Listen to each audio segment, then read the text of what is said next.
अल्हम्दुलिल्लाह अल्हम्दुलिल्लाहिल्लज़ी अमज़अल अफ़लाक वल अर्दीन वस्सलातु वस्सलामु अला मन काना नबिय्यन व आदम बैनल माइ वत्तीन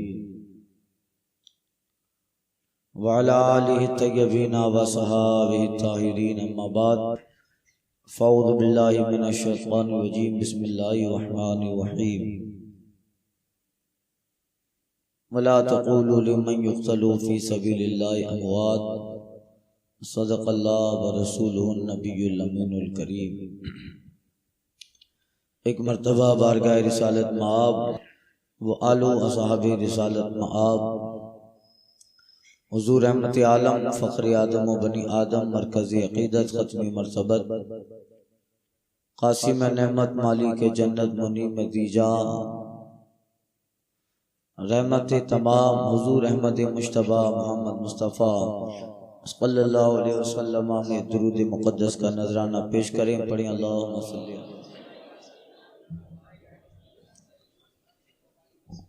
सलातन व सलामन अलैका या सय्यदी या हबीबी या रसूल अल्लाह। हुसैन सिफ़ते पैगंबर हुसैन सरवरे दी, हुसैन सिफ़ते पैगंबर हुसैन सरवरे दी, बिनाए कलमा-ए तैयब बिनाए दीन मती। हुसैन की तरह आज भी कोई नहीं, हुसैन आज भी आँखों की सबकी तारा है। यजीद मोर्चा जीता है जंग हारा है। हुसैन नाम है अर्शे बरी के जीने का, हुसैन नाम है खुल्द के जीने का, हुसैन नाम है राय खुदा में जीने का, हुसैन नाम है उम्मत के सफीने का। हुसैन आज भी आँखों की सबकी तारा है। यजीद मोर्चा जीता है जंग हारा है। हज़रात, कल के बयान में इमाम आली मकाम रज़ी अल्लाह ताला अन्हु का मदीना से मक्का शरीफ रुखसत होना और ये सफ़र मदीना तैयबा की जुदाई और इमाम का हुजूर की बारगाह और जन्नतुल बकी में सैयदा ज़हरा की बारगाह में आखिरी सलाम अर्ज करके मदीना तैयबा से मक्का मुकर्रमा के लिए रवाना हुई। यहाँ तक मैंने अर्ज किया, आगे समाअत करें और इंशाअल्लाह गौर से सुनेंगे तो फिर पूरा वाक़या करबला आपके दिमाग में बिठ जाएगा और उसके फ़यूज़ व बरक़ात भी इंशाअल्लाह ताला हुसैन और आले हुसैन के सदक़े में अल्लाह अता फरमाएगा। कल के बयान में मैंने अर्ज किया कि हज़रत अमीर मुआविया रज़ी अल्लाह ताला अन्हु की वफ़ात के बाद उनका बेटा यजीद वो तख्त पर बैठा और मदीना और पूरे अरब में जो बड़े बड़े लोग थे, जिसमें से इमाम आली मकाम अब्दुल्ला बिन जुबैर, अब्दुल्ला बिन उमर, अब्दुल्ला बिन अब्बास, अबू सईद खुदरी, अबू वाक़िल लैसी, अबू हुरैरा, ये सब लोग थे। और इन लोगों से बैत के लिए पहले यजीद खत लिखता है, इसलिए कि अगर ये लोग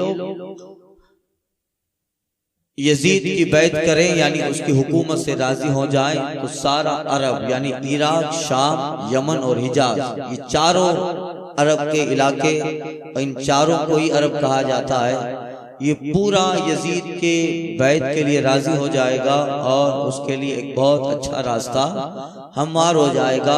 मगर चूंकि बराबर यजीद के ताल्लुक से खबरें थी, वो शराबी है, वो कबाबी है, वो जानी है, खुल्लम खुल्ला नमाजों का तर्क करने वाला और बहुत सारी बुराइयां उसके अंदर है। अब ऐसे आदमी को हुकूमत के लिए मुंतखब करना और उसकी हुकूमत के ऊपर समर्थन देना, उसको वोट करना यानी बैत करना, ये एक दयानतदार और एक कौम की खैरखा इंसान के लिए कभी भी ये ज़ेबा नहीं देता है। इसलिए इमाम आली मकाम ने खत जब वलीद बिन उक़बा मदीने के गवर्नर ने सुनाया, आपने कहा कि मेरे जैसा इंसान इस गवर्नर हाउस की चार दीवारी में बैत कर ले, ऐसा नहीं हो सकता है। फिर हालात ऐसे बने, कल के बयान में अर्ज किया, इमाम रात में अपने काफिले को लेकर मक्का शरीफ के लिए रवाना होते हैं। आपके साथ आपके घर वाले जो चंद लोग हैं एक हजरत ज़ैनुल आबिदीन रज़ी अल्लाह ताला अन्हो जो आपकी बीवी हजरत शेरबानो के वतन से हैं, एक हजरत अली अकबर रज़ी अल्लाह ताला अन्हो जिनकी उम्र 22 साल की है, जो याला बिन्त अबी मुर्रा की शिकम से हैं, जो इमाम की बीवी साहिबा है। एक आपके साहबजादे हजरत अली असगर रज़ी अल्लाह ताला अन्हो जो इमराउल कैस बिन अदी की से जो आपकी बीवी साहिबा हैं, कबीले बनु खुज़ा, उससे हजरत अली असगर रज़ी अल्लाह ताला अन्हु है। और आपकी एक छोटी साहबजादी जिनका नाम हजरत सकीना है, वो इस काफिले में इमाम आली मकाम के साथ हैं, जिनका रिश्ता और जिनका निकाह बाद में हजरत मुसअब बिन जुबैर से हुआ। करबला में जो इमाम के साथ, इमाम कासिम के साथ उनके निकाह वाली रिवायत है। ये सब शियाओं की घड़ी हुई बातें हैं। कभी हो ही नहीं सकता कि जहां इस्लाम के लिए इन लोगों ने जानों के नजराने पेश किए, वो खून का मंजर, वो कयामत सुगरा है, और कोई बाप उस मैदान में अपनी बेटी का निकाह कर रहा हो, ये सब शियाओं की गढ़ी हुई रिवायतें हैं। हाँ, इतना तारीख में मिलता है कि बात हुई थी इमाम हसन से कि अगर ये दोनों उम्र को पहुंचे तो हसन के साहबजादे हजरत इमाम कासिम से इमाम हुसैन अपनी बेटी जनाब सकीना का निकाह कर देंगे, बात हुई थी। बाकी ये निकाह वाली रिवायत ये सब मनगढ़ंत बातें हैं, और सिर्फ लोगों को रुलाने के लिए शिया लोगों ने मातम में बयान करने के लिए ऐसी ऐसी बातें घड़ी हैं। तो हजरत सकीना है, एक हजरत इमाम अली मकाम की बहन हजरत ज़ैनब, वो आपके साथ इस सफर में है। इमाम हसन के साहबजादे हजरत कासिम, हजरत अबू बकर, हजरत उमर बिन हसन, अब्दुल्ला, ये इमाम हसन के साहबजादे आपके साथ हैं। इमाम हुसैन के भाई जो दूसरी बीवी से, मौलाए कायनात की दूसरी बीवी से हैं, उनमें से हजरत अब्बास बिन अली हैं, हजरत मोहम्मद बिन अली हैं, उस्मान बिन अली हैं, जाफर बिन अली हैं, अब्दुल्ला बिन अली हैं। ये हजरत अली के दूसरे साहबजादे, वो इस सफर में आपके साथ हैं। हजरत मुस्लिम बिन अकील जो इमाम आली मकाम के चचाजाद हैं, अकील के लड़कों में मुस्लिम बिन अकील आपके साथ हैं, जाफर बिन अकील आपके साथ हैं, अब्दुल रहमान बिन अकील आपके साथ हैं, और मुस्लिम बिन अकील के दो साहबजादे हजरत मोहम्मद बिन इब्राहिम भी आपके साथ है। आगे चलकर हजरत ज़ैनब के दोनों साहबजादे जिनका नाम ओनो मोहम्मद है, उसे भी उनके वालिद हजरत अब्दुल्ला बिन जाफर लेके आते हैं, मगर वो नहीं आए, उनका कुछ काम था। जाफर तैयार के बेटे हजरत अब्दुल्ला बिन जाफर, हजरत अब्दुल्ला बिन जाफर का निकाह इमाम हुसैन की बहन जनाब ज़ैनब से हुआ था, और हजरत ज़ैनब से दो लड़के थे, ओनो मोहम्मद। रिवायतों में इनकी उम्र 8 और 12 साल बताई है, बाद रिवायतों में 12 और 14 साल बताई है। यानी ओनो मोहम्मद जाफर तैयार के पोते, ये इमाम आली मकाम रज़ी अल्लाह ताला अन्हु के साथ इस काफिले में है। यानी ये कुल मिलाकर 82 अहले बैत का काफिला है जो मदीना से मक्का की तरफ रवाना। अब आप समझ गए कौन कौन लोग इस काफिले में, दीगर और हजरात है, उनका जिक्र आगे कर रहा हूँ इंशाअल्लाह।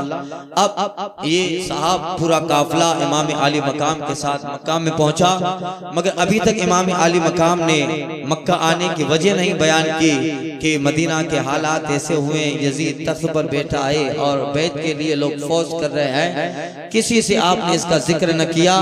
अब मुसलसल कूफा में जब पता चला है इमाम आली मकाम रज़ी अल्लाह ताला अन्हु मक्का मदीना से मक्का तशरीफ ले आए, और कूफा वालों को पता चला कि गवर्नर के जरिया से कि शाम में अमीर मुआविया का विसाल हो गया, उनका बेटा यजीद तख्त पर बैठा है।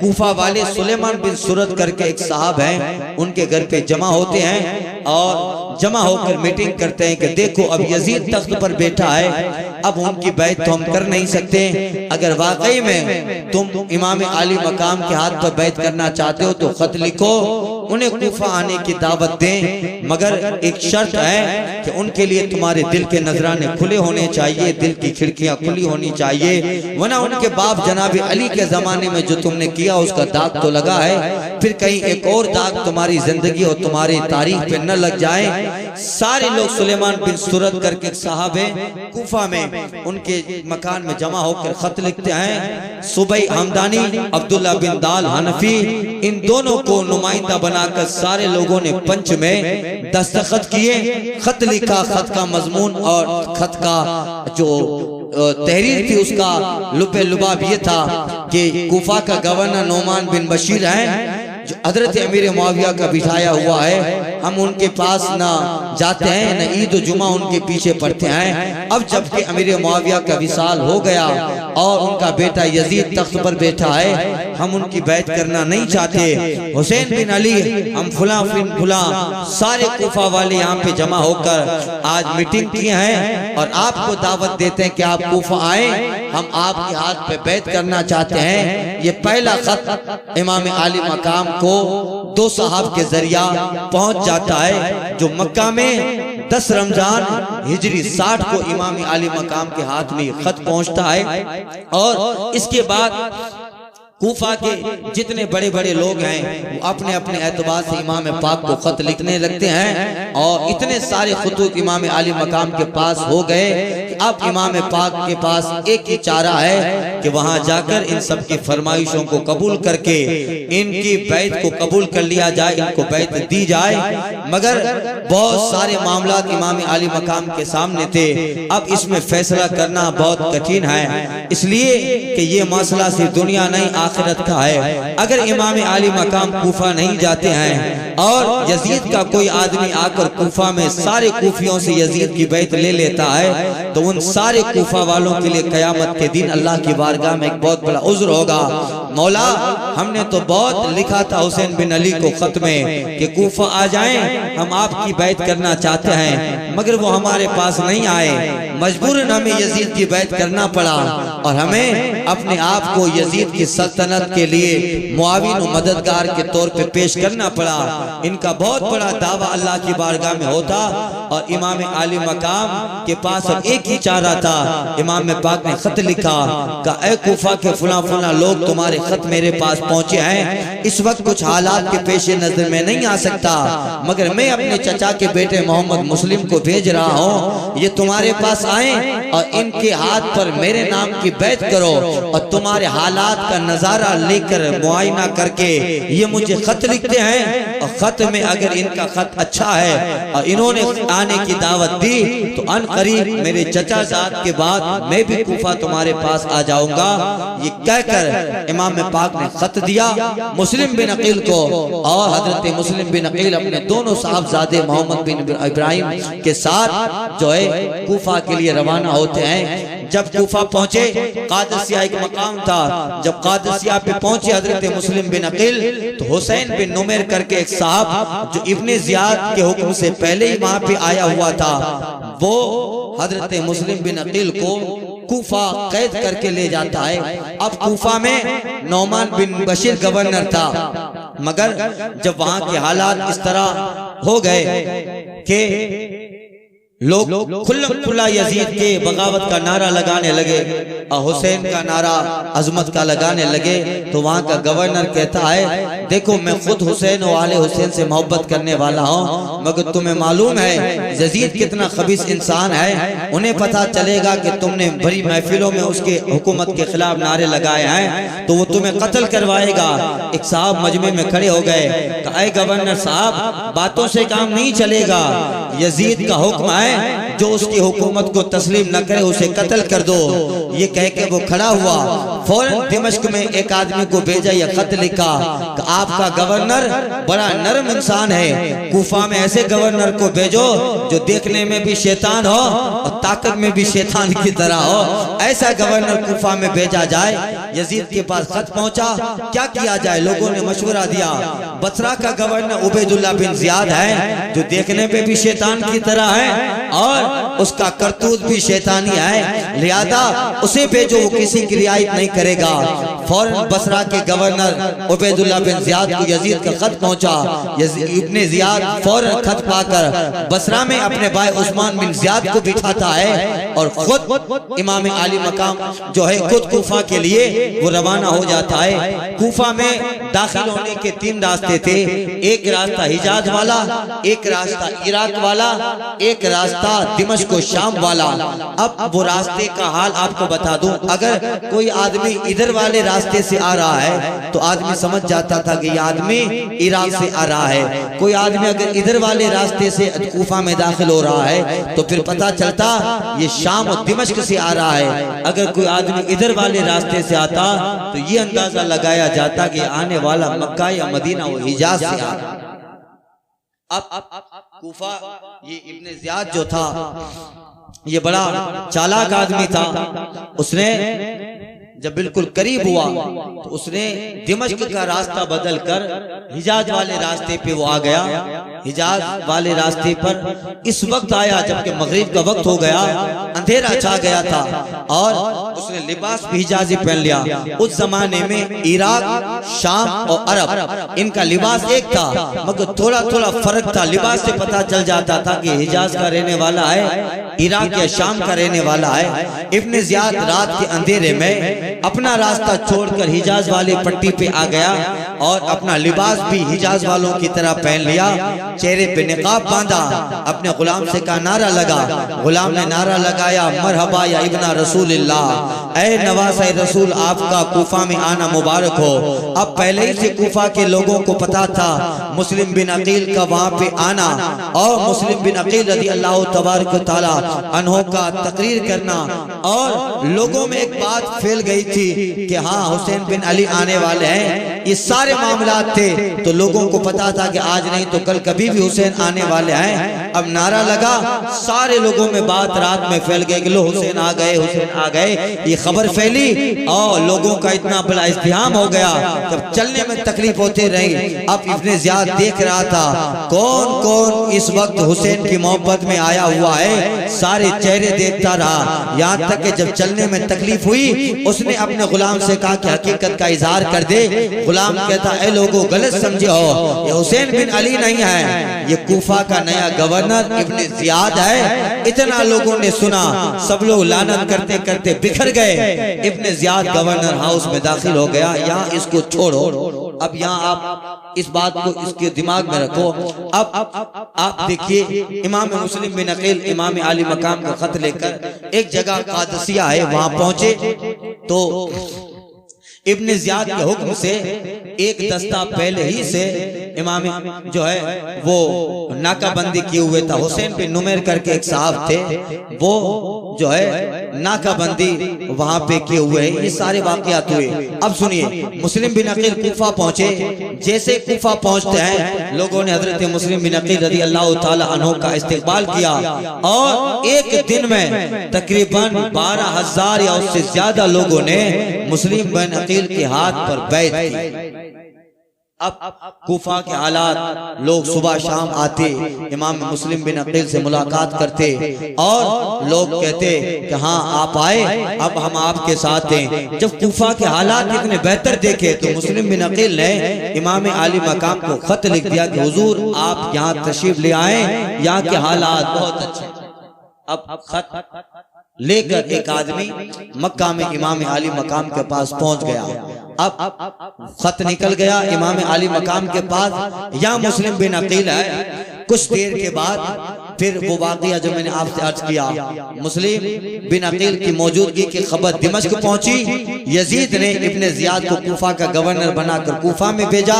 अब इब्ने जियाद आकर पहला काम ये करता है कि कूफा में जितने कबीले के सरदार थे उन सारे सरदारों को जमा किया और जमा करके सबको कैद कर दिया, ताकि ये कभी न कभी इनका कैद करना मुझे काम आएगा। सबको नजरबंद कर दिया, कैद कर दिया। और इब्ने जियाद को ये पता चला कि मुस्लिम बिन अकील हैं, कहाँ हैं, पकड़ के गिरफ्तार करें, मार दे, कत्ल कर दे।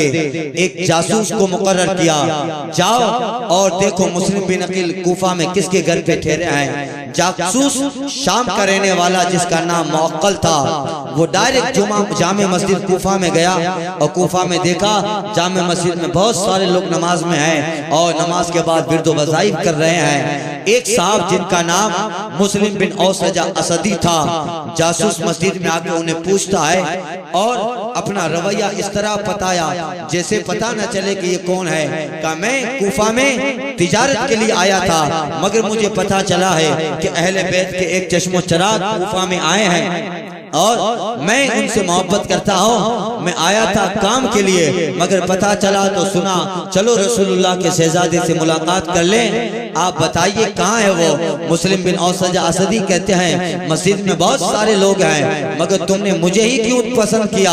तो आपके चेहरे से अहले बैत की मोहब्बत के आसार दिख रहे हैं, अहले बैत की मोहब्बत के जो है नूरानियत दिख रही है। मुस्लिम बिन औसजा असदी उसकी बात में आ गए का सही पहचाना, मैं भी पे अहले बैत हूँ। ये कहकर उस मुअक्कल गुलाम को वो मुस्लिम बिन औसज असदी हजरत मुस्लिम बिन अकील के पास ले गए जो हानी बिन उर्वा के घर पे ठहरे हुए थे।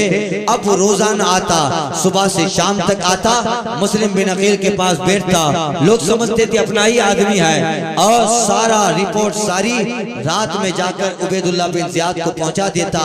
अब थोड़ी देर सारी बातों की मीटिंग और सारी मामला इब्ने ज़ियाद को जब पता चल गए, अब बहुत पुराने ताल्लुकात हानी बिन उर्वा के थे। हानी बिन उर्वा कौन? जिसके घर पे अभी मुस्लिम बिन अकील ठहरे हुए हैं। अब इब्ने ज़ियाद ने हानी बिन उर्वा को बुलाया। जैसे ही हानी बिन उर्वा गवर्नर हाउस में दाखिल होते हैं, इब्ने ज़ियाद कहता है ओ हानी क्या बात है, मैंने सुना है तूने अपने मकान को यजीद के खिलाफ साजिशों का अड्डा बना के रखा है। हानी बिन उर्वा पहले तो इनकार करते हैं, नहीं नहीं ऐसी कोई बात नहीं है। कहा नहीं ऐसी बात है। फौरन इशारा किया, वो गुलाम सामने आ गया।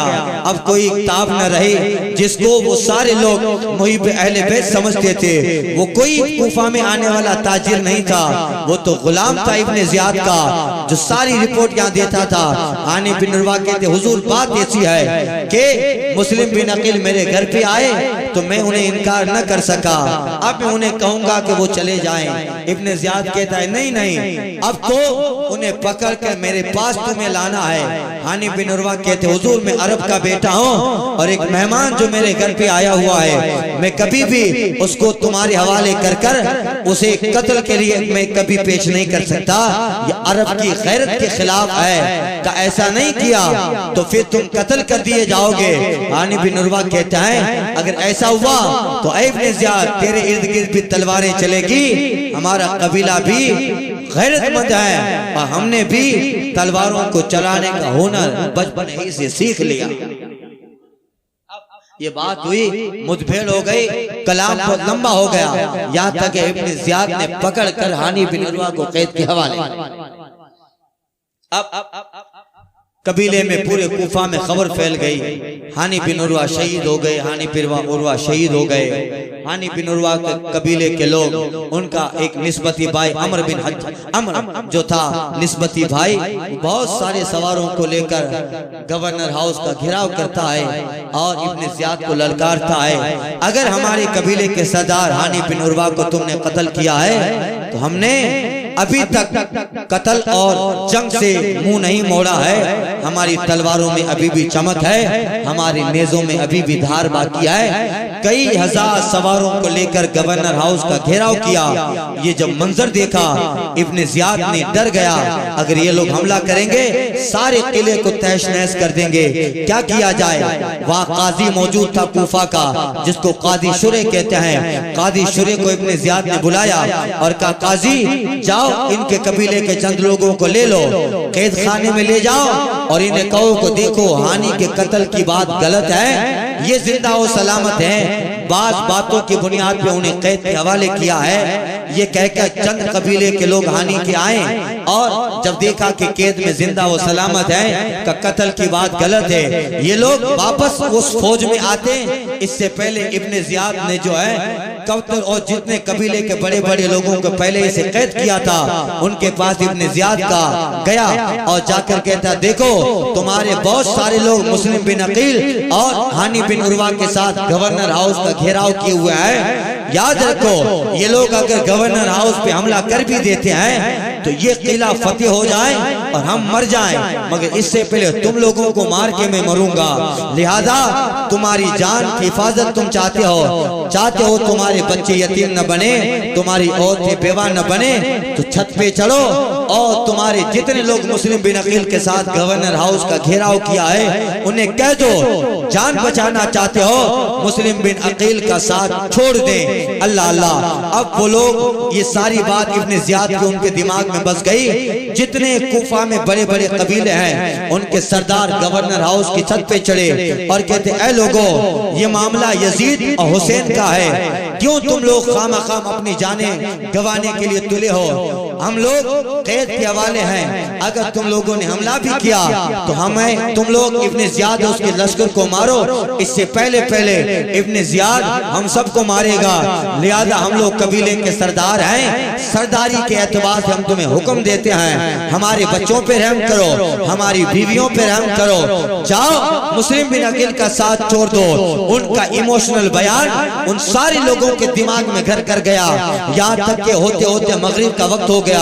मगरिब की नमाज इमाम मुस्लिम बिन अकील ने पढ़ाई जामे कूफा में, नमाज पढ़ाते हैं। जब नमाज पढ़ाने के बाद इमाम मुस्लिम बिन अकील सलाम फेरते हैं तो वो सारी स्पेस जो छत पे चढ़कर कबीले के सरदार ने उन्हें दी थी, वो सारी स्पेस नमाजी में वो सारे कूफी दोहराते रहे। और जब मुस्लिम बिन अकील नमाज मगरिब के बाद सलाम फेरते हैं तो क्या देखा, नमाज में 500 या 700 सवार हैं, मगर जब सलाम फेरा है तो फिर एक भी मुक्तदी जामे कूफा में मुस्लिम बिन अकील के साथ नहीं है। बच्चों की फिक्र किसको नहीं होगी भाई, माल की फिक्र किसे नहीं होगी। वो नमाजी में सोचते रहे कि पाँच धंधो है, पांची दुकान है, पांजा हाजी वो छोकरा है, शादी करनी है, फुला है, फुला जगह से मकान गिरायूं, हाजी प्लॉट है, ये सारी बातें आने लगी।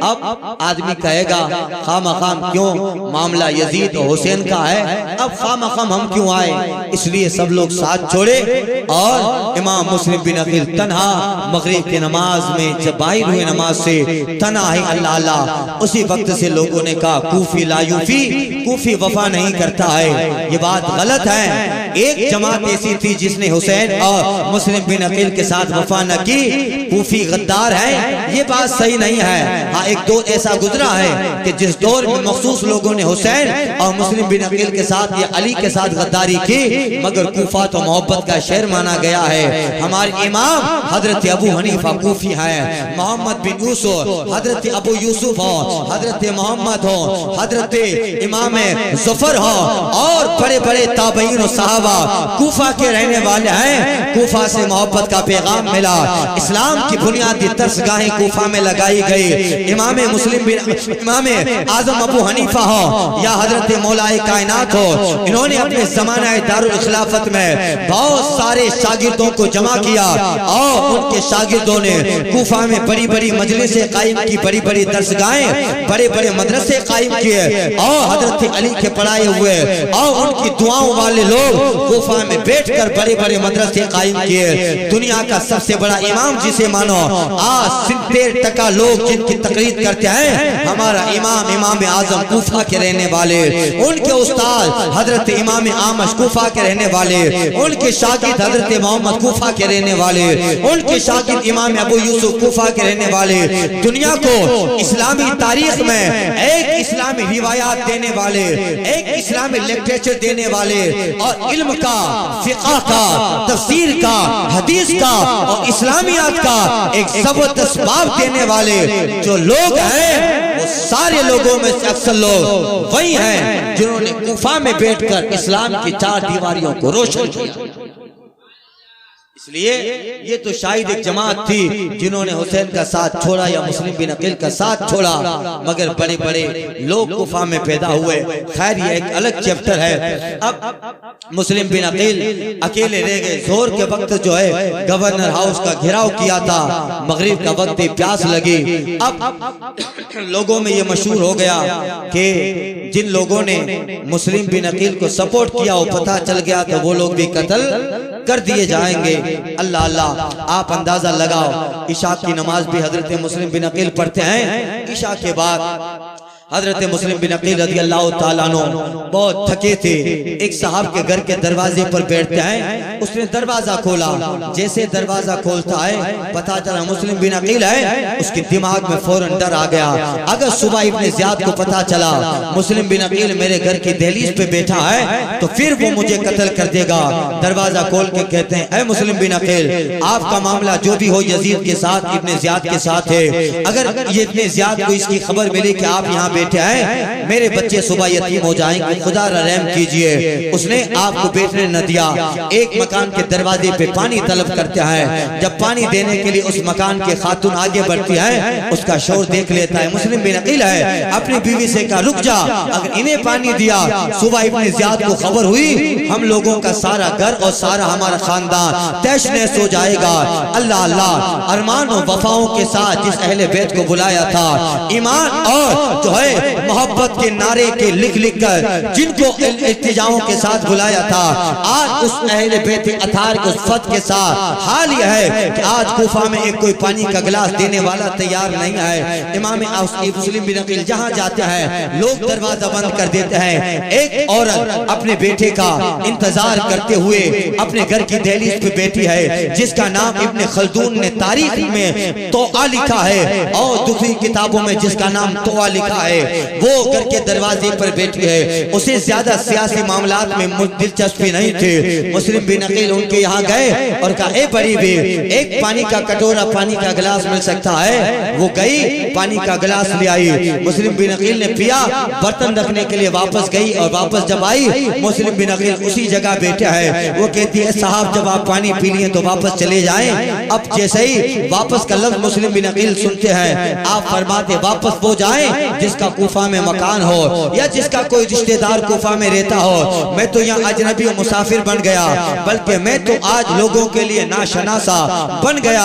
इतना सुना वो औरत समझ जाती है, आप मुस्लिम बिन अकील मालूम होते हो। कहाँ मैं ही मुस्लिम बिन अकील हूँ, जिसे मोहब्बतों के साथ, बड़े इल्तिजाओ अरमानों के साथ अहले कूफा ने बुलाया।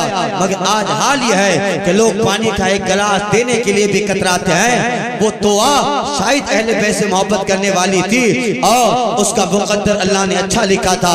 अरे आप घर के अंदर आ जाइए, आपको कुछ ना होगा। मैं आपके नाना और आपके घर वालों से मोहब्बत करने वाली हूँ। उस तोआ ने मुस्लिम बिन अकील को जो है अंदर बुलाया। सुबह जात का एक वक्त हुआ, उसका बेटा जिसका जो है आया और आकर अपने जो है माँ से मुलाकात करता है। आधी रात हुई तो उसे पता चला मुस्लिम बिन अकील मेरे घर पे ठहरे हैं। उसकी माँ ने बहुत समझाया, बेटा इसकी खबर इब्ने ज़ियाद को न देना, वरना वो इनके साथ गलत सलूक करेगा। और याद रख, अगर थोड़ा भी हमारा गुनाह इसमें हुआ, क़यामत के दिन मुस्तफ़ा जाने रहमत को किस मुंह के साथ हम जाएंगे। ये सारी बातें थी। मगर दुनिया जब इंसान के दिमाग में व्यवस्थ हो जाती है तो फिर आखिरत का नक्शा उसके दिल से उतर जाता है, कब्र का खौफ उसके दिल से निकल जाता है, मीज़ान फुल सिरात, ये सारी चीजें उसके लिए वहम और ख्वाब मालूम होती है जब आखिरत का तस्वुर बंदे के दिल में नहीं रहता।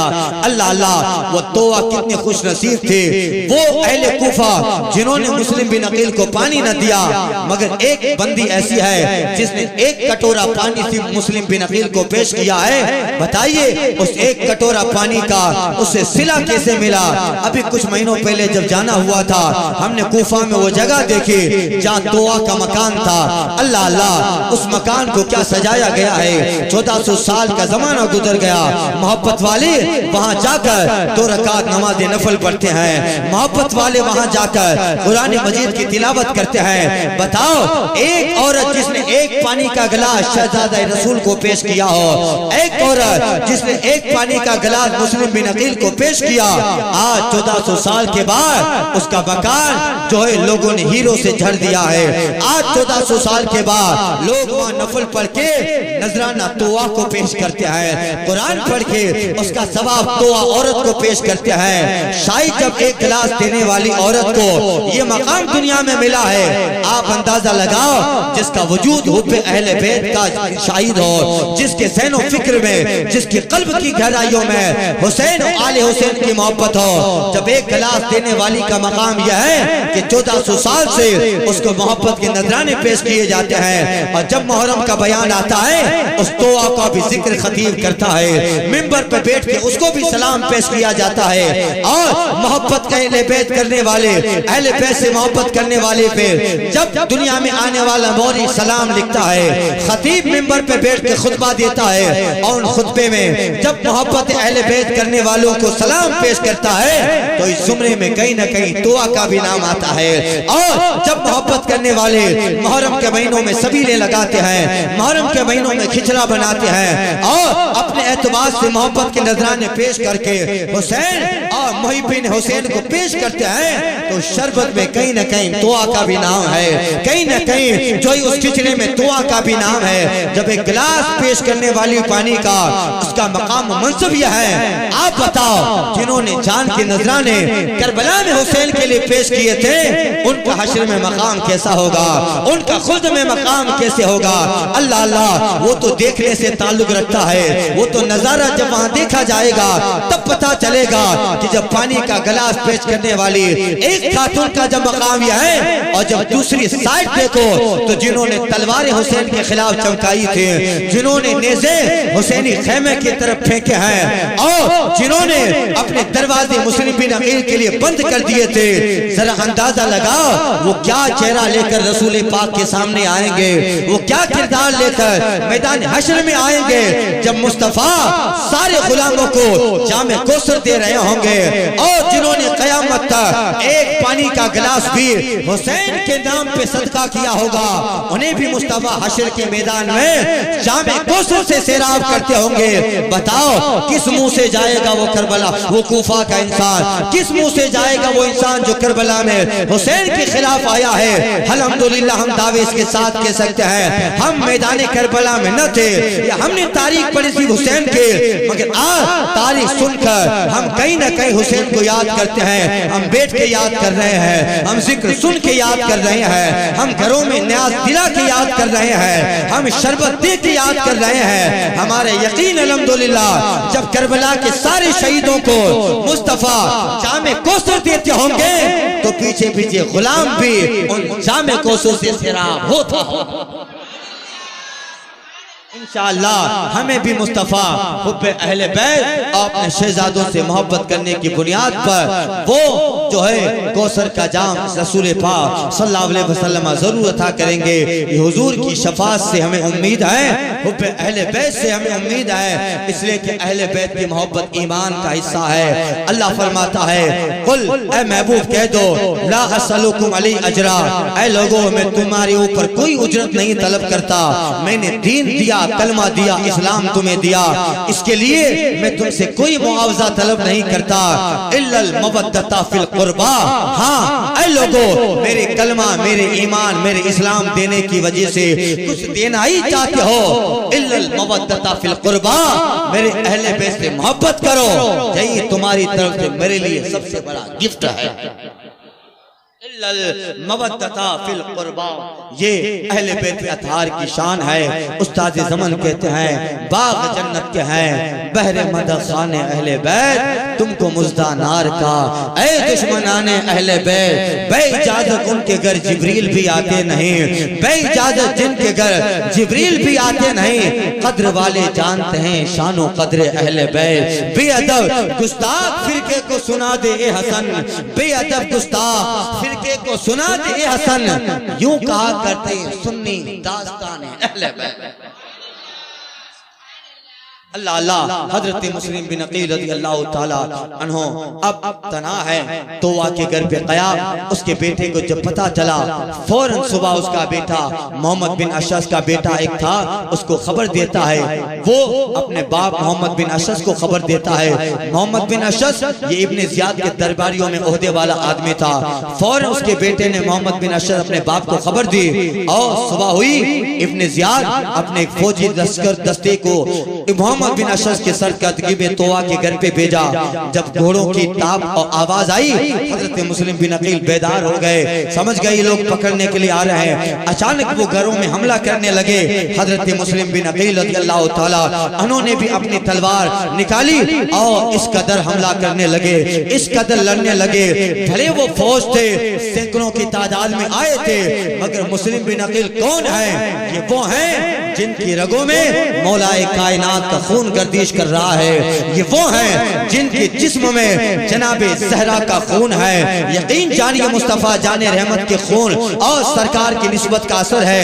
ऐसा जो है मुकाबला कर रहे हैं। अब अली का शहजादा है। अली कौन है? जिसके ताल्लुक से खैबर का किला आज भी गवाही देता है। जिस खैबर के किले को 40 या 500 आदमी की रिवायत में उठा ना पाए, उसको मौलाए कायनात ने उठाकर खैबर फतेह कर लिया था।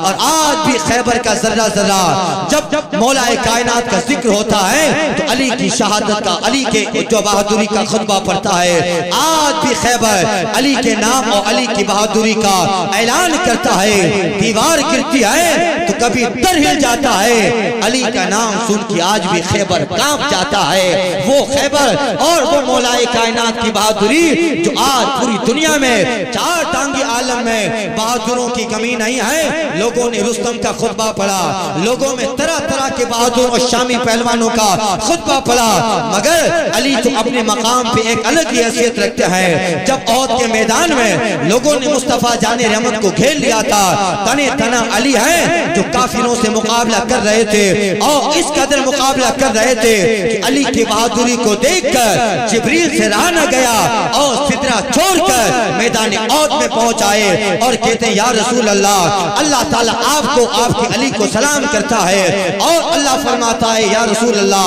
आपका अली है। अल्लाह अल्लाह, देखो मौला, या रसूल अल्लाह, अली क्या लड़ रहे हैं? मुस्तफा फरमाते, हाँ ऐ जिब्रील, अली तो मेरा अली है। अना मिन्हु व अली मिन्नी, मैं अली से हूँ, अली मुझसे है। यानी मुझे अली से कमाल कुर्ब है, अली को मुझसे कमाल कुर्ब है। हजरत जिब्रील कहते हैं, या रसूल अल्लाह, अना मिनकुमा, और मैं या रसूल अल्लाह आप दोनों से हूँ। फजाए अहद में जब अली की बहादुरी से तलवार चली थी, फजाए बसीद अहद एक जोरदार दीवानी हाल से गोया ये कह रही थी कि शाह मर्दा शेर यज़्दा क़ुव्वत परवरदिगार, शाह मर्दा शेर यज़्दा क़ुव्वत परवरदिगार, ला फतह इल्ला अली, ला सैफ इल्ला ज़ुल्फ़िकार। इसलिए जो अली हैं, अली तो अली हैं, उनका जवाब क्या है? दुनिया में उनकी बहादुरी के खुतबे लोग पढ़ते रहेंगे और उनके नाम लेकर लोग जंगों में कूदते हैं तो फतह उनके सर पे होती है और कामयाबी उनके कदमों में कनीज बन के निछावर हो जाती है। तो फिर अली का मकाम क्या? अब उन्हीं के शहजादे, उन्हीं के घर के एक फर्द हैं। जाहिर बात है इन्हें तलवार चलाना सिखाया नहीं जाएगा, इन्हें मैदान कारज़ार के सारे जो एक ग्रामर और फन सिखाए नहीं जाएंगे। जिस तरह शेर के बच्चे को दहाड़ना नहीं सिखाया जाता, मछली के बच्चे को तीरना नहीं सिखाया जाता, इसी तरह अली के बच्चे को मैदान कारज़ार में उतरना सिखाया नहीं जाता। तो सब मादरजात और पैदा होते ही इस सारे कमाल लेके आते हैं। हजरत मुस्लिम बिन अकील रज़ियल्लाहु ताला अन्हु लड़ते रहे। मोहम्मद बिन अशज कहता है, ऐ मुस्लिम तलवार अंदर रख लो, तुमको अमान है, अमान है। आपने कहा ठीक है, तूने कहा तो तलवार रख ली, अमान है। कहा चलो इब्ने ज़ियाद से बात करके सुलह करते हैं, कुछ मैटर हल होता है। अब मुस्लिम बिन अकील को गवर्नर हाउस में ले गए। जैसे ही गवर्नर हाउस में पहुंचते हैं, बहुत सारे लोग बाहर बैठे हुए हैं और हजरत मुस्लिम बिन अकील को दरवाजे पे बिठाया। मोहम्मद बिन अशज इब्ने ज़ियाद के पास अंदर जाता है, मैंने मुस्लिम को पनाह दी है। इब्ने ज़ियाद कहता है, तू पनाह देने वाला कौन होता है? मैंने गिरफ्तार करने के लिए कहा था, पनाह देने के लिए नहीं। अब क्या कर सकता है? हजरत मुस्लिम बिन अकील है। और तोवा के घर में जब तलवारबाजी हो रही थी तो एक आदमी की तलवार मुस्लिम बिन अकील के होंठ में लगी थी, जिससे आपका होंठ कट गया था। अब लड़ते लड़ते प्यास लग गई थी। जब गवर्नर हाउस के दरवाजे दरवाजे पे बैठे हैं, सामने पानी का मटका है। मुस्लिम बिन अकील कहते हैं मुझे पानी चाहिए। एक यजीदी बोलता है तुम्हें पानी नहीं है, तुम्हें पानी नहीं है। एक साहब इब्ने अम्मारा बिन उक़बा थे, उन्होंने कहा दे दो अपने गुलाम से, कहते दे दो मुस्लिम को पानी। एक कटोरा मुस्लिम बिन अकील को पानी का पेश किया। जैसे ही लबों से लगाते हैं, क्योंकि होंठ कटा था, सारा खून उस पानी में हुलूल कर जाता है। हजरत मुस्लिम बिन अकील उस पानी को नहीं पीते, शरीयत में वो जायज नहीं है, खून वाला हो गया। दूसरा कटोरा वो भी इसी तरह, तीसरा कटोरा लिया तो उसमें भी खून चला गया, पानी सुर्ख हो गया। अब मुस्लिम बिन अकील समझते हैं अब ऐसा लगता है दुनिया का पानी किस्मत में नहीं है। अब तो जैसा कल ख्वाब देखा था नाना जान मुस्तफा जानी रहमत के साथ जामे कौसर सेरा भी हासिल करनी है। अल्लाह अल्लाह। मुस्लिम बिन अकील अंदर गए, इब्ने जियाद को सलाम नहीं किया। इब्ने जियाद कहता है तूने अमीर को सलाम नहीं किया। मुस्लिम बिन अकील कहते हैं अगर अमीर मुझे कत्ल करना चाहता है तो कोई सलामती उसके ऊपर नहीं है। खैर हजरत मुस्लिम बिन अकील गए और बहुत सारी बातें हुई। मैं जो बात थी वो ये कि मुस्लिम बिन अकील इब्ने जियाद से कहते ओ मरजाना के बेटे, इसकी माँ का नाम मरजाना के बेटे, हम तो इसलिए आए थे यहाँ ताकि लोगों में अदल कायम करें और लोगों को जालिम हुकूमत से बचाकर रसूल पाक सल्लल्लाहु अलैहि वसल्लम के शहजादे जो हकीकत में खिलाफत के हकदार हैं उनसे मुंसलिक करें और लोगों के दरमियान अदल और इंसाफ और यहाँ अमन का माहौल कायम करें। मगर तूने आके सब तितर बितर कर दिया। हम तो अदल करने आए थे, कुरान की तालीम नाफिज करने आए थे। इब्ने जियाद कहता है ओ मुस्लिम बिन अकील तुझे गुफा में आके अदल याद आ रहा है, अदल मदीना में याद नहीं आया जब तू और तेरा बाप अकील शराब पीते थे। माअज़ अल्लाह। इब्ने जियाद एक मुनाफिक की पहचान ये होती है कि जब कुछ नहीं बनता तो बाप दादाओं को गाली और गलत तोहमत लगाता है। हजरत मुस्लिम बिन अकील कहते हैं मैं शराब पीता था, मेरा बाप अकील शराब पीता था। हाशा लिल्लाह, माअज़ अल्लाह, ये झूठ है, अल्लाह जानता है और इब्ने जियाद तू भी जानता है कि झूठ है। शराब कौन पिएगा? जो मुसलमान का नाखून पीता है वो शराब पीता है। जो हुकूक बंदों के गज़ब करता है वो शराब पीता है। जो बंदों खुदा पर जुल्म करता है वो शराब पीता है। अल्लाह के बंदों के हक को पामाल करता है वो शराब पीता है। हम लोग तो वो हैं कि शराब को पीना उसको छूना तो दरकिनार। अरे हम वो हैं हमारे गरीब से दुनिया को शराब की हुर्मत का हुक्म मिला। हमारी दहलीज कुरान ने बताया कि ऐ लोगों ये गंदी चीज है, मुसलमान कभी इसके करीब नहीं जाएगा। हमारी दहलीज और हमारी नबी सल्लल्लाहु हमारे नाना की बारगाह से तो दुनिया को शराब की हुर्मत का पैगाम मिला है, लिहाजा जो है तो झूठ बोल रहा है। अब मुस्लिम बिन अकील से इब्ने जियाद कहता है अपनी बकवास बंद कर, मैं तुझे ऐसे कत्ल करूंगा कि तारीख में कभी भी किसी को ऐसे कत्ल न किया गया होगा। मुस्लिम बिन अकील कहते हैं हाँ जो तारीख में कभी जुल्म नहीं हुआ है वो जुल्म तुझसे ज्यादा करने का हकदार और कौन लगता है। जो कभी भी जुल्म नहीं हुआ उस जुल्म का दरवाजा खोलने के लिए तुझसे ज्यादा बड़ा शैतान कौन आ सकता है। गुस्सा हो गया और मुस्लिम बिन अकील से कहते अब तुझे कत्ल कर दूंगा। मुस्लिम बिन अकील कहते हैं जब करना ही चाहता है मेरी एक बात सुन ले, मैं मुस्तफा जाने रहमत की तालीमात पे अमल करने वाला, बस मुझे चंद वसीयत करनी है, वसीयत कर दूं। अब ठीक है, दरबारी में मुस्लिम बिन अकील ने नजर डाली, किसको वसीयत करे, सब तो यजीदी हैं, सब तो इब्ने जियादी हैं, आखिर वसीयत किसको करे। जब कुछ न पड़ा अमर बिन साद वहां खड़ा था, अमर बिन साद की तरफ नजर दौड़ाई का इन्हें वसीयत करूंगा, ये कुरैश का आदमी है। अमर बिन साद कहता है नहीं नहीं मैं तुम्हारी वसीयत नहीं सुनूंगा। इब्ने जियाद कहता है सुनने में क्या हर्ज है, अब ये तो नसीहत और वसीयत के तौर पे राज के तौर पे बातें गई थी। देखिए तीन बातें मुस्लिम बिन अकील कहते हैं ऐ अमर बिन साद, पहले तो वो अनदेखा कर रहा है, जाहिर बात है दुनिया के कुत्ते और लालची लोग हैं, मगर हजरत मुस्लिम बिन अकील को अपना फर्ज पूरा करना है। ऐ अमर बिन साद, पहली बात कि मुझे यहाँ शहादत मिलनी है, यकीनी है। मैंने कूफा में फला फला आदमी से कर्ज लिया था, मेरी शहादत के बाद मेरा कपड़ा, मेरी फला फला चीज फला जगह पर है, मेरी तलवार, मेरी ढाल, ये मेरी दो चार चीजें हैं, इन्हें बेचकर उन साहबों का कर्ज अदा कर देना। दूसरी बार मेरी शहादत के बाद मेरे जिस्म को अच्छी जगह दफन कर देना, और तीसरी बार मैंने हुसैन को खत लिख दिया है और इस खत में कूफा वालों की मोहब्बत का इतना बड़ा नक्शा मैंने खींचा है कि खत पढ़कर हुसैन मक्का से रवाना हो गए होंगे, लिहाजा वो मक्का आए इससे पहले किसी को भेज करके देना कि यहाँ के हालात खराब हैं और बता देना कि वो कूफा न आए। ये राज के तौर पे बात कही थी, मगर उस खबीसुन नफ्स ने ये सारी बातें इब्ने ज़ियाद को बता दी और जो है फिर इब्ने ज़ियाद ने मुस्लिम बिन अकील के हाथों में जो है रस्सियां बांधी, पैरों में रस्सियां बांधी और एक जल्लाद को हुक्म दिया, वो आपको जो है छत पे ले गया।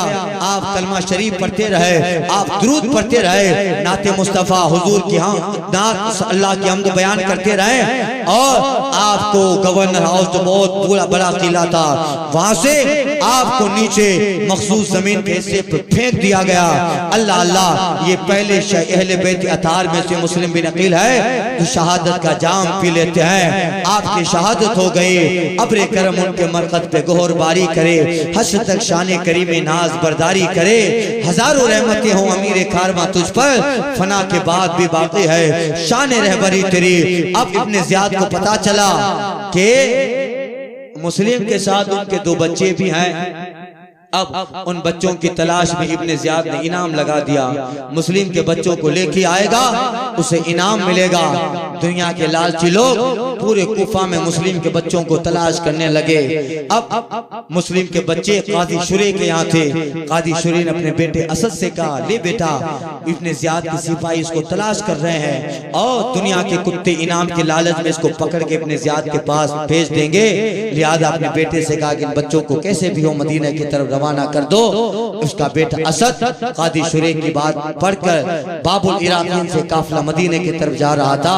बच्चों से कहा, देखो बच्चा काफिला भी निकला है, गर्द नजर आ रही है, जाओ और मदीने पहुंच जाओगे। बच्चे दौड़ते रहे। शाम हुई तो पता नहीं जहां से दौड़े थे वही बच्चे वापस आके खड़े हैं। जल्लाद आए, जल्लादों ने मुस्लिम बिन अकील के बच्चों को पकड़ लिया, कैद के हवाले कर दिया।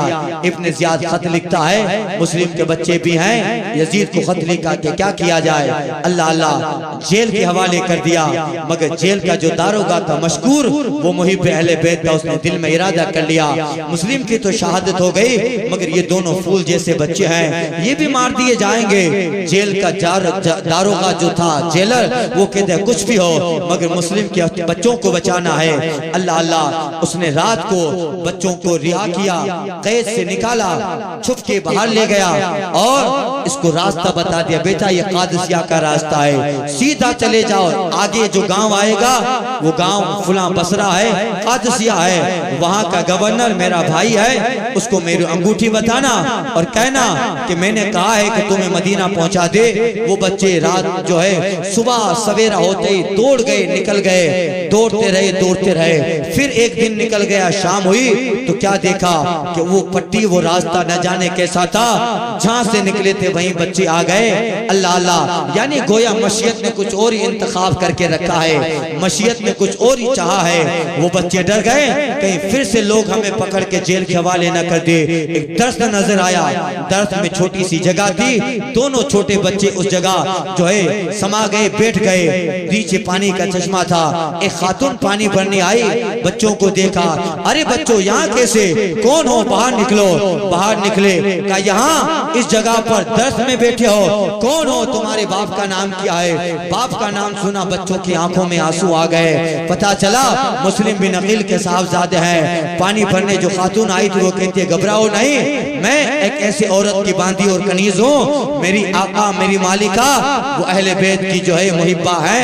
ले गई, जब उन्हें ले गई और उस औरत ने जब देखा कि मेरे घर पे मुस्लिम बिन अकील के बच्चे आए हैं, वो इतनी राजी हुई, अपनी कनीज को उसने आजाद कर दिया और बच्चों को खिलाया पिलाया और कहा, बेटो यहाँ आराम से रहो, या तुम्हें कुछ नहीं होने वाला है। और जो है उन बच्चों को एक कमरा दे दिया। रात हुई, उसका शोर हारिस जिसका नाम था आया, बीवी ने पूछा देर हो गई, तो अरे इब्ने ज़ियाद ने ऐलान करवाया है, मुस्लिम के साथ उसके बच्चे भी थे, इनाम रखा है। सारा दिन ढूंढता रहा, ढूंढते ढूंढते मेरा घोड़ा भी मर गया, मुस्लिम के बच्चे न मिले। अब इसे पता नहीं है वो बच्चे यही है। बीवी कहती अरे आखिरत की फिक्र करो, दुनिया का चंद इनाम और चंद चीजें देकर क्या करोगे? अगर उन बच्चों को पकड़ के इब्ने ज़ियाद के हवाले किया, जाहिर बात है वो तो कत्ल कर देगा, तुम्हारी आखिरत बर्बाद होगी। वो कहता है चुप रहे, तुम्हें नहीं पता सारे मामलात क्या है। और सो गया। आधी रात हुई, पास में कमरे में मोहम्मद इब्राहिम सोए हैं। एक बच्चा, बड़ा बच्चा मोहम्मद ख्वाब देखता है। ख्वाब ये देखा रसूल पाक है, मुस्लिम बिन अकील है, इमाम हसन मुस्तफा है और आका अलैहिस्सलातु तस्लीम और सैयदा ज़हरा ख्वाब में आए और मुस्तफा जाने रहमत मुस्लिम बिन अकील से कह रहे हैं, ऐ मुस्लिम तुम तो चले आए और अपने शहजादे को इन जालिमों के हवाले छोड़ के आए। मुस्लिम बिन अकील हुजूर से कह रहे हैं, या रसूल अल्लाह अब थोड़ी देर में बच्चे भी आने वाले हैं। ये उठ गए, रोने लगे। दूसरा भाई उठा, ख्वाब बयान किया। दूसरा कहता है मैंने भी ये ख्वाब देखा। दोनों रोने लगे। रोने की आवाज आई। हारिस जो पास के कमरे में सोया था जग गया। बीवी से क्या हुआ? बीवी कहती सो जा, पड़ोस का बच्चा कोई रो रहा होगा। मगर फिर आवाज आई, क्योंकि बच्चे तो समझ रहे थे कि हमारा ही घर है, पना समझ रहे थे उसको।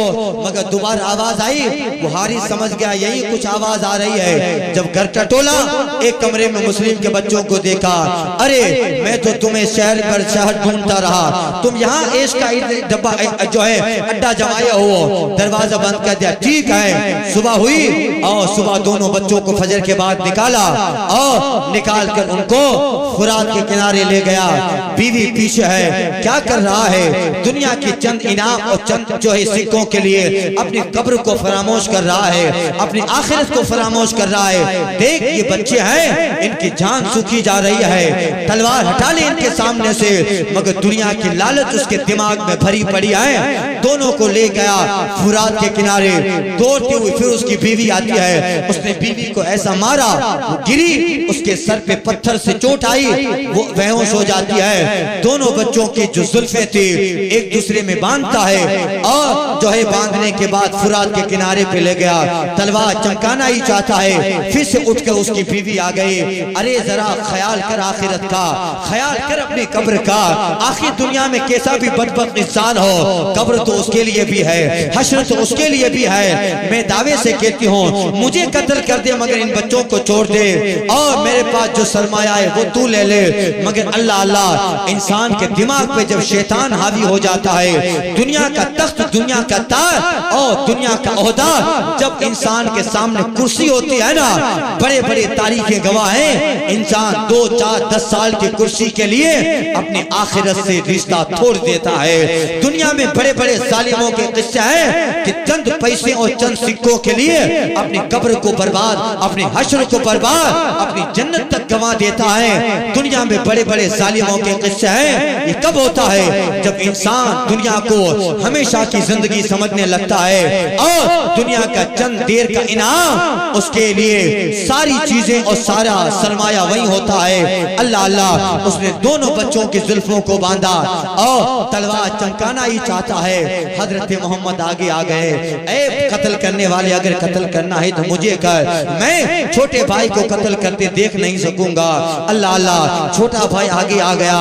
बताओ वो मोहब्बत की दास्तान शायद कभी किसी ने इस जमीन पे रकम की होगी। अहले बैत अतार जिनके नाम से आज दुनिया में इस्लाम का परचम बुलंद है, उनके खून और उनकी कुर्बानियों के नतीजे से आज मस्जिदें आबाद है, आज मीनारों पे अजान है, आज मिंबर पे खुतबे हो रहे हैं। ये कुर्बानियां ऐसे ही नहीं है। इस्लाम का लहलहाता हुआ चमन आज ऐसे ही हम तक नहीं पहुंचा।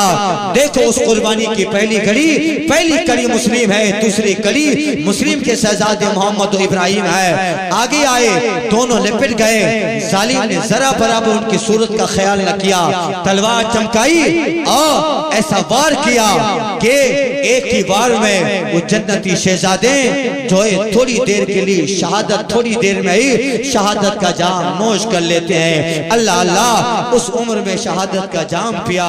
फूल तो 2 दिन बहारे जाफिजा दिखला गए, फूल तो 2 दिन बहारे जाफिजा दिखला गए। हसरत तो उन गूंचों पर है जो बेखिले ही मुरझा गए, हसरत तो उन गूंचों पर है जो बेखिले ही मुरझा गए। मगर दुनिया का दस्तूर है, जालिम को कभी भी अल्लाह माफ नहीं करता है। है, आखिरत में तो सजा है। दुनिया में ये जालिम अपना किरदार अपना अंजाम देखता है। कुरान ऐलान करता है सयालमुल लदीना ज़लमू अय्या मुनक़लिबिन यनक़लिबून, अनकरीब जालिम लोग जान लेंगे अल्लाह उन्हें कैसे करवट पलटाता है। दोनों के जिस्म को दरिया में डाला, दोनों के सरों को थाली में रखा। इब्न ज़ियाद के पास वक्त पहुंचा है, जैसे ही पहुंचा इब्न ज़ियाद का दरबार लगा है और कहता है इब्न ज़ियाद राजी हो जा, तेरे लिए इनाम तेरे दुश्मनों का सर लेके आया हो। क्या लेके आया है? मुस्लिम के बच्चों का सर लेके आया हो। इब्न ज़ियाद अपनी कुर्सी से खड़ा हो गया। किसने तुझे कहा इसको मार दे? अरे मैंने तो यजीद को खत लिखा है, मुस्लिम के साथ उसके बच्चे भी हैं। अगर यजीद ने खत लिखा कि बच्चे मुझे जिंदा चाहिए तो बेवकूफ मैं यजीद को क्या जवाब दूंगा? क्या मारा क्यों इनको? क्या करूं? अगर आपके पास ले आता तो लोग छीन लेते और मामला गड़बड़ होता। अरे जब छीनने का अंदेशा था मुझे खबर कर देता, मैं फौज का दस्ता भेज देता। आखिर मारा क्यों? इब्न ज़ियाद आग बगोला हो गया। एक दरबार में इंसान खड़ा था, बुकैर बिन हुमरान असदी जिसका नाम है, तो मार दे इस कमीने को। इसने इन दोनों बच्चों को मेरे हुक्म के बगैर और मेरा हुक्म पहुंचने से पहले मारा है। बुकैर बिन हुमरान असदी खड़ा हुआ और फौरन उसको जो है तलवार से मारा। फौरन उसकी गर्दन तन सर से जन से जुदा हो गया। अल्लाह अल्लाह, न खुदा ही मिला न मिसाल सना, न इधर के रहे न उधर के रहे। खसीर दुनिया वल आखिरा का मिस्दाक हो गया। दुनिया का इनाम तो न मिला, आखिरत भी हाथ से चली गई। मुस्तफा जाने रहमत की जन्नत भी हाथ से चली गई। यही जालिमों का अंजाम है। एक तारीख में मैंने कहीं पढ़ा, पता नहीं सही है या क्या, उसके मरने के बाद लोगों ने हारिस के घर वालों ने उसको कब्र में दफन किया। सुबह देखा कब्र की मिट्टी ने उसको निकाल के बाहर फेंका है। कि मैं कभी भी ऐसे कातिल जिसकी तलवार नन्हे मुस्तफा के शहजादों पे चली आए उसको मैं अपने दामन में लेकर दागदार होना नहीं चाहती। कब्र की मिट्टी ने उसको बाहर फेंका है। दूसरे दिन लोगों ने उसकी लाश को फुरात के किनारे पे लगाया, फुरात में भेजा। थोड़ी देर हुई, फुरात ने भी लाश को बाहर फेंक दिया है। क्या मेरा पानी भी तेरे वजूद से कभी नापाक नहीं होना चाहिए? थोड़ी देर के बाद लोगों ने क्या देखा? आग जलाई, आग में फेंका। बताइए, आग ने भी उसकी लाश को फेंक दिया। कि मैं भी तुझे अपने अंदर पनाह न दूंगी। रिवायतों में बाद लोगों ने लिखा है उसके लोगों ने उसकी बोटियां बनाई और कूफा के कुत्तों को खिलाया। यहाँ तक के रिवायत में लोगों ने बयान किया है कि जिन कुत्तों ने उसका गोश्त खाया दूसरे दिन कूफा के सारे कुत्ते भी मर जाते हैं। ये वो लोग हैं जिनकी तलवारें हुसैन और आले हुसैन के खिलाफ चली। दुनिया में ये अंजाम है, आखिरत का अंजाम तो बाकी है। आखिरत की रुसवाई तो बाकी है। आखिरत की जहन्नम की होना किया तो उनके लिए बाकी है। बताइए, मुस्लिम के लड़कों के कातिल का ये अंजाम है तो जिसने अली असगर के गले पे तीर चलाया होगा, जिसने 18 साल के कासिम के लिए अपने मैदान काजार में तलवार लेके आया होगा, और जिसने हुसैन के वो जन्नती शहजादा जिसके चेहरे को देखकर रसूलुल्लाह की याद आ जाए, उस अकबर के गले पे जब तलवार चली होगी, और जाने दीजिए सब तो जिसने उस गले पे तलवार चलाई होगी जिस गले को मुस्तफा चूमा करते थे, जिन होठों को मुस्तफा चूमे, जिस पेशानी को मुस्तफा चूमते थे, उस पेशानी उस गले उस हल्क पे जब तीर और तलवारें चली होगी, बताओ उस शिमर का अंजाम क्या होगा? उस अमर बिन साद का अंजाम क्या होगा? दुनिया में तो 1400 साल हो गए, इन पे लानतें बरसती हैं, कयामत तक लानतें बरसेगी। हश्र का अंजाम बाकी है। मगर मेरा दावा है हुर आया था हुसैन के खिलाफ लड़ने के लिए, मगर अल्लाह ने तौफीक दी। हुर यजीदियों का खेमा छोड़ के जब हुसैन के आंगन में आया है, अल्लाह अल्लाह, एक दिन की हुसैन की मोहब्बत ने हुर को जो मकाम दिया है, आज भी करबला से करीब हुर का जहां मजार है, जब करबला में दाखिल हो जाओ तो करबला में इमाम का रोजा बाद में नजर आता है, पहले सुनहरा हुर के मजार का गुंबद नजर आ रहा है। 1400 साल हो गए, आज लोग हुर की मोहब्बत को सलाम कर रहे हैं और हुर की मोहब्बत का खुतबा पढ़ रहे हैं। ये एक हुर है, इस तरह कयामत में जो भी हुसैन और आले हुसैन के लिए मोहब्बत का नजराना पेश किया है, उनकी दास्तानें रहेगी और उनकी दास्तानें लोग बयान करते रहेंगे और हुसैन आदम की मोहब्बत की मजलिस से क़यामत तक सजती रहेगी। हुसैन महफिल इंसानियत की जातू है, ज़मीन सब्र तहम्मुल का आसमां तू है, न सिर्फ दीन मोहम्मद की जोशा तू है, रहे हयात में सालारे कारवां तू है। जहां को ख्वाब फना से जगा दिया तूने, बका के वास्ते मरना सिखा दिया तूने। हुसैन मिलते हैं तुझ में अली के संबंधार, हुसैन तुझ में है सब सीरत रसूल हिजाज, हुसैन तुझ में है सब सीरत रसूल हिजाज। हुसैन तू है खुदा का वो आशिक जाबाज, कज़ा न होने दी जिसने दमे कज़ा भी नमाज। वो नमाज क्या थी खालिक से नाज की बातें, वो बेनियाज से राजो नियाज की बातें। हजार गम में भी तूने हालत कभी तबाह न की, वफा की चाह में औलाद की पीछा न की। बिछड़ गया पिछले नौजवान पर आ न की, पलट के लाश पे हसरत भरी निगाह न की। न गम किया न बुका की न इस्तिराब किया, हुसैन तूने फितरत में इनकलाब किया। हुसैन तूने फितरत में इनकलाब किया। ठोकरे खाता हुआ फिरता था दरिया दर बदर, तिश्न की सोती रही साहिल पे इत्मीनान से। सूरतों की कमाने आयतों की बर्चियां, सब्र ने मार डाला जुल्म को कुरान से। नोके नेज़ा पर तिलावत ये देती है सदा, हर्फ आखिर तक न बढ़ती दास्तां उन्वान से। हुसैन सिफ्ते पैगंबर हुसैन सरवरे दे, बिनाए कलमा तैयब बिनाए लाए दीन मतीन। हुसैन की तरह आज भी कोई नहीं, हुसैन आज भी आंखों की सबकी तारा है।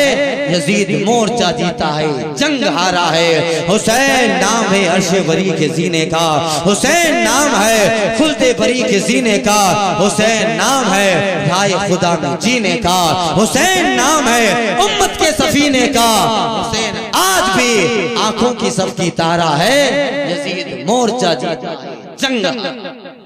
अल्लाह ताला हुसैन की मोहब्बत अता फरमाए। और अब कल के बयान में इंशाअल्लाह ताला इमाम पाक का करबला आना और करबला का वो खूनी मंजर, हुसैन पाक का वो आखिरी सजदा जो कुछ दावत दे रहा है, इमाम आली मकाम का आखिरी सजदा जो एक पैगाम दे रहा है। वो पैगाम क्या है? किसी ने कहा था अदू थे सर पे तेग तोले, हुसैन सजदे में जाके बोले। अदू थे सर पे तेग तोले, हुसैन सजदे में जाके बोले। मदीने वालों गवाह रहना, नमाज मेरी कज़ा नहीं। इंशाअल्लाह ताला कल के बयान में अर्ज करूंगा, सबा वो चले के बाग फले वो फूल खिले के दिन हो भले।